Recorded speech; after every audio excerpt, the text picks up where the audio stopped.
Gout is a condition in which there are episodic attacks of arthritis and they occur due to hyperuricemia. This hyperuricemia can occur due to various causes.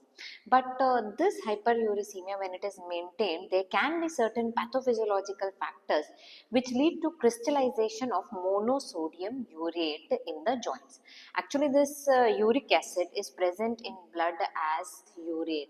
So it is present as an anion and it combines with cation, that is sodium, forming monosodium urate crystals which deposit in joint and connective tissue, because here the condition is favorable for the formation of these monosodium urate crystals. And there will be certain precipitating factors like alcohol, purine rich foods, thiazide diuretics, rapid change in urate levels, which can lead to acute gouty arthritis. And if these precipitating factors become recurrent, it will lead to these attacks also being recurrent, and ultimately it leads to chronic gouty arthritis, in which there will be inflammation of the synovial membrane, deposition of these crystals in the subcutaneous tissue, and also there can be bone destruction. So what is the treatment of gout? Well, we have two modes of treatment. One is anti-inflammatory therapy when there is acute inflammation of the joint, that is acute attack of gout occurs, then we have to give this anti-inflammatory therapy. And then we have to make certain lifestyle changes so as to decrease these precipitating factors.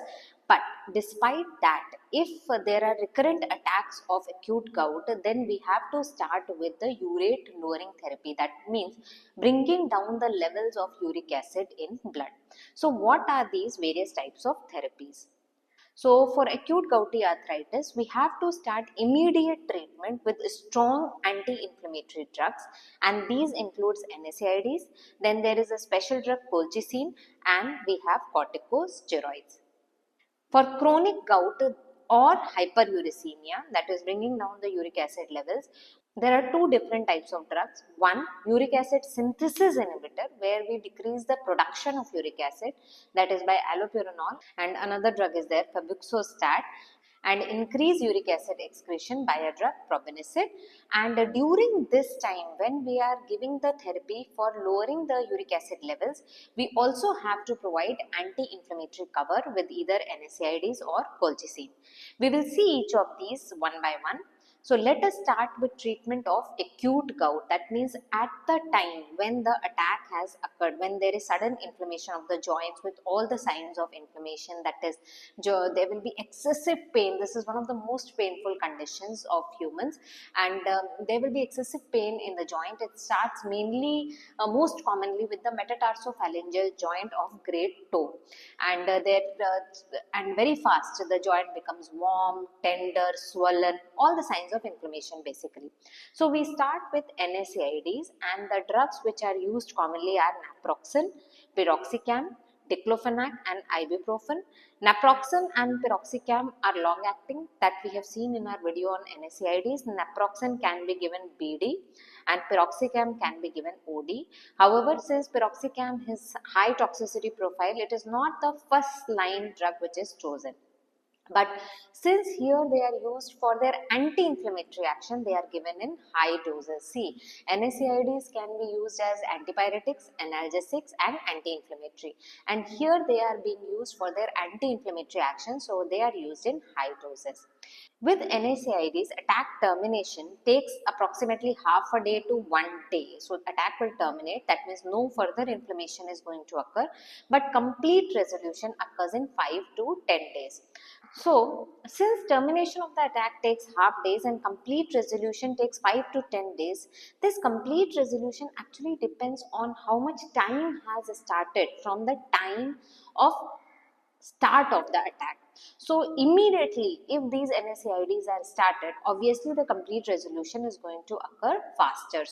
So, for a person suffering with gout, it is recommended that he keeps these drugs in his home. The doctor advises him to take NSAIDs as soon as possible as the attack starts. Okay, so that is NSAIDs. And remember that the side effects of NSAIDs is basically high risk of peptic ulcer disease. There is chances of gastric bleeding. So in patients with the PUD, we have to be careful. Okay. Then we have another drug, that is colchicine. Colchicine is a very fast acting drug. In fact, it is the fastest acting drug for termination of the attack, and the control occurs in 6 to 12 hours, and complete resolution takes 3 to 5 days. However, it has high toxicity profile, and again it is not the first line drug, it is a second line drug. First line drug is NSAIDs, right? So colchicine mechanism of action is that they decrease the chemotaxis of leukocytes in the joint. See, we are telling that there is precipitation of monosodium urate crystals in the joint. Now, once this happens, these monosodium urate crystals are engulfed by synovial cells, and they release certain chemotactic factors, causing the granulocytes to migrate into the joint. And these granulocytes further increase the inflammation, and there is also release of lysosomal enzymes which further promote the joint destruction. Now, this also decreases the pH, and this decreased pH is favorable factor for precipitation of urate crystals in joint. So it starts kind of a vicious cycle. Once that urate crystals deposit, with the pathophysiology, there is decrease in pH and further deposition of these MSU, monosodium urate crystals, within the joint. So with this blockage, decrease in the migration of the granulocytes within the joint, this vicious cycle is interrupted and the attack terminates. Now, this colchicine side effects are nausea, vomiting, and very important, watery bloody diarrhea occurs, and this is the dose limiting side effect. That means as we increase the dose, there are chances that watery bloody diarrhea will occur and we cannot increase the dose after that. So this is a dose limiting side effect, and overdose can also cause kidney damage and CNS depression. That's why we are telling that colchicine, because of its high toxicity profile, it is the second line drug, right? Then third drugs are corticosteroids, and these are used only when one or two joints are involved. So only when one or two joints are involved, their intra-articular injection can be given for relieving the inflammation. And other indication is then when patient is not tolerating NSAIDs or colchicine. So in that case, systemic steroids orally can be given, and their main indication being that NSAIDs are contraindicated, as in case of patients with renal failure. We know that NSAIDs cause nephropathy, and also patients with peptic ulcer disease with GI bleed. So in that cases, we cannot give NSAIDs, right? So that was about the treatment of acute gout. Now we have the treatment of chronic gout, in which bone erosions are occurring, there is deposition of subcutaneous tophi. In them, we need these uric acid lowering drugs, and also to lower the uric acid levels in case of chronic gout, obviously, and in a patient having repeated attacks of acute gout despite lifestyle interventions. So before we go into these drugs, little bit of biochemistry and physiology we will understand to know that how this uric acid is produced in the body and how it is handled by the body. So uric acid is formed by purine metabolism. So AMP is degraded into adenosine, and this adenosine is further degraded into inosine, hypoxanthine, and this enzyme, xanthine oxidase, converts hypoxanthine to xanthine and xanthine to uric acid. And similarly here, guanosine is converted to guanine, and this guanine is converted to xanthine. So again, this xanthine by the enzyme xanthine oxidase is converted to uric acid. So one mechanism of lowering the uric acid levels, that is this end product, is block this enzyme xanthine oxidase. Okay, so obviously these products, hypoxanthine and xanthine, will not be converted to uric acid. In fact, their levels are going to increase in blood, and in this condition, all these three will be excreted by the kidney. Okay, so before, when we don't block, mainly it is uric acid which is excreted, and when we block, then all these three, hypoxanthine, xanthine and uric acid, get excreted by the kidneys. So uric acid production becomes much lesser. Then whatever uric acid is formed, how it is getting excreted? Well, in the kidney, in the nephrons, 100% of the uric acid which is filtered, I mean uric acid is freely filtered. Okay, so whatever is its concentration is in the plasma, same concentration is in the tubules, and then after filtering you see that most of the uric acid is getting reabsorbed. So 98 to 100% of the uric acid is reabsorbed, then again 50% of it is secreted, and again 40% of it is reabsorbed. So instead of remembering all this, just remember that 90% of uric acid is reabsorbed in the proximal convoluted tubule and 10% which remains is excreted in the urine. So how is this uric acid getting reabsorbed in the tubule? So here this schematic diagram is showing one enlarged tubular epithelial cell. See, this tubule is lined by the tubular epithelial cell. So we magnify this tubular epithelial cell, and this side is the lumen. Okay, so this is the lumen side, and the other side here blood vessel will be there. So here is the blood vessel. Now here your filtrate is going, and this is the transporter, that is the urate 1 transporter. So this uric acid moves from the lumen into the cell by this transporter. Okay, so there is movement and there is exchange basically of anions. So we have this transporter which is causing the movement of sodium ions and anions into the cell, and via this transporter urate 1 the other anions are moving out and urate is moving inside. Then by another transporter, that is the organic anion transporter, this absorbed urate ion is moving into the interstitial space. So that is the mechanism of reabsorption of uric acid. Now, if I block these transporters, will uric acid be absorbed? No. Right, so we are telling 90% of the uric acid is normally absorbed. If we block the transporters, then this reabsorption of uric acid is not going to occur, and that is going to increase the percentage excretion of the uric acid.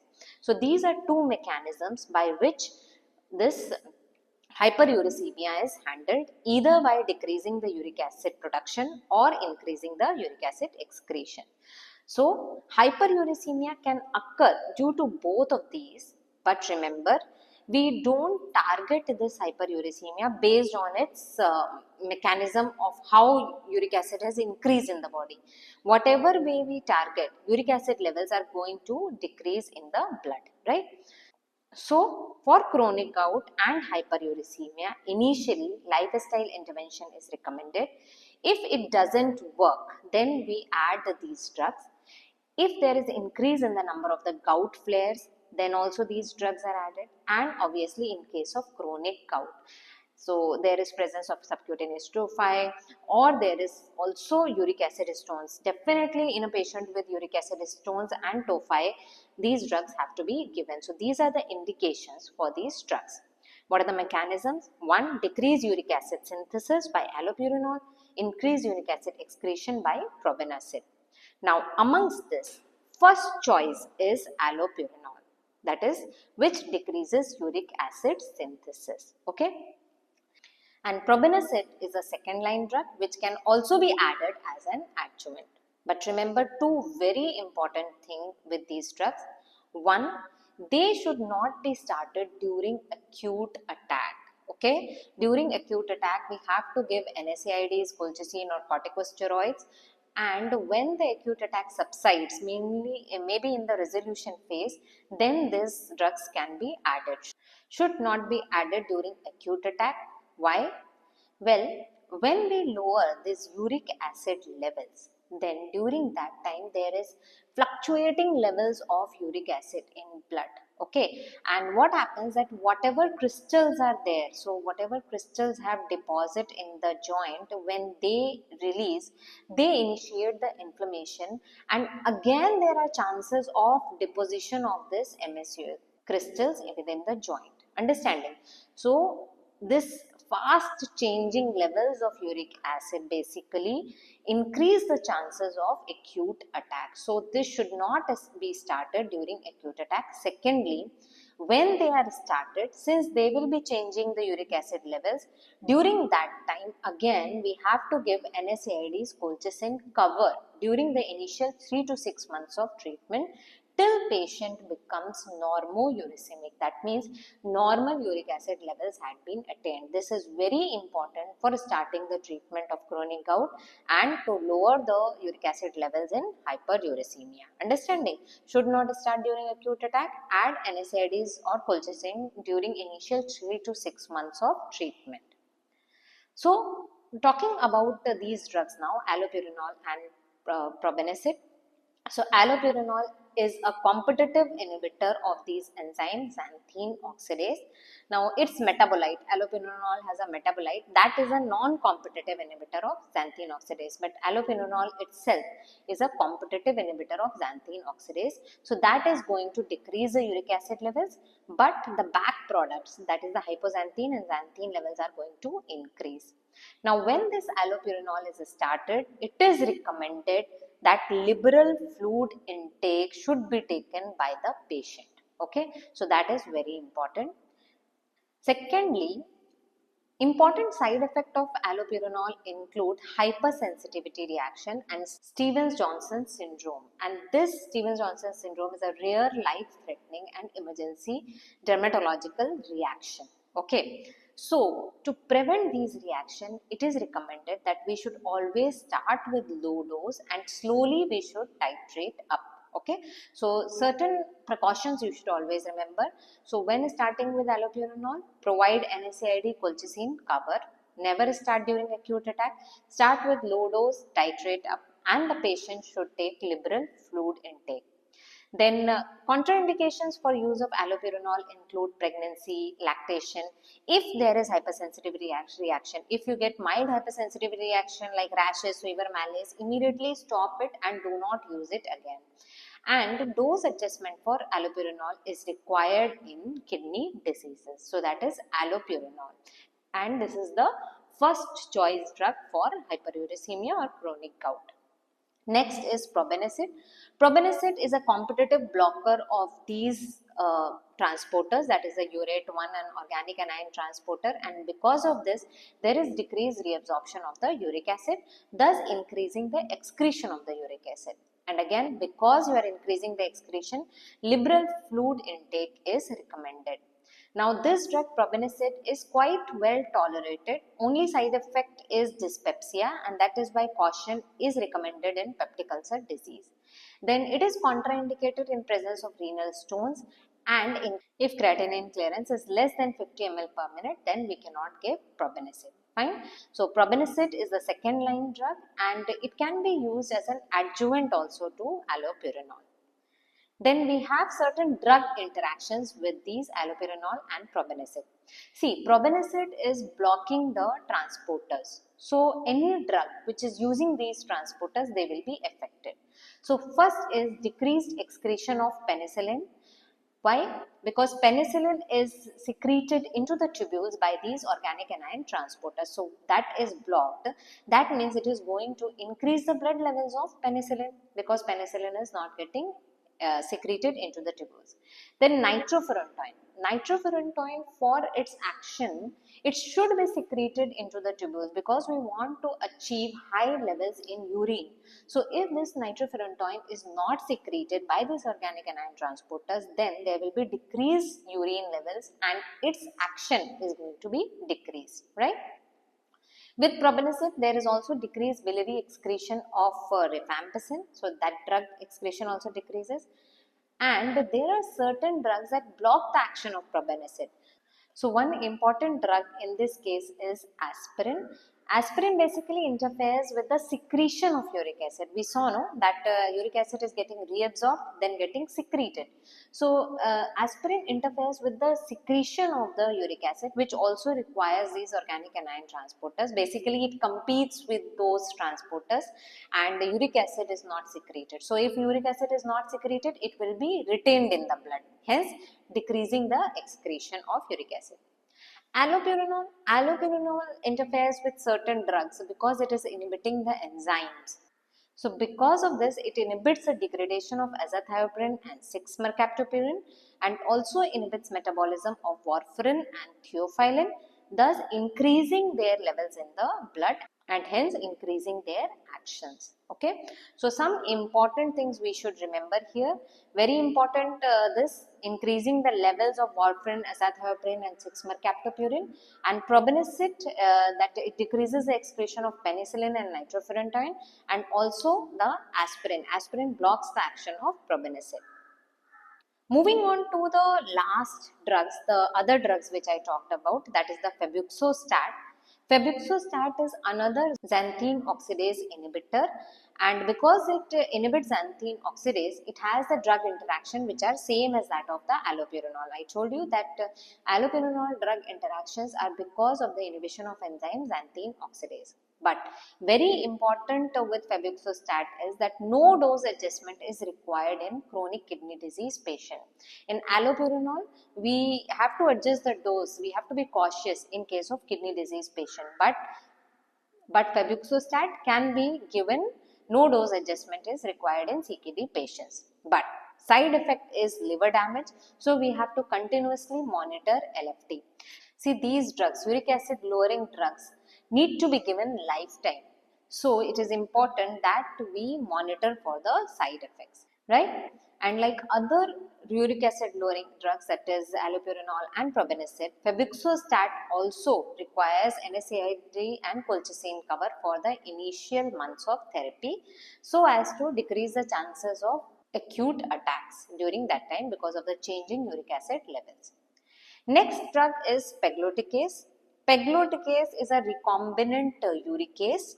Now this converts uric acid to allantoin, and this allantoin can be easily excreted. Okay, but remember, this Pegloticase needs to be given IV, and this drug is used only for refractory tophaceous gout. Tophaceous gout means it is a chronic gout where subcutaneous tophi have formed.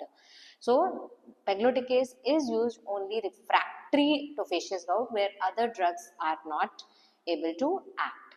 Why? Because one of the side effects of Pegloticase is that with IV infusion, there are high chances of hypersensitivity reaction and anaphylaxis. Okay, so we have to be really careful with this drug. Okay, so that was the treatment of gout, both acute gout and chronic gout. And like all other lectures on pharmacology, the video notes of this lecture will be available for free download from the app. Thanks for watching the video. If you liked it, do press the like button, do share the video with others, and don't forget to subscribe to the channel Physiology Open. Thank you.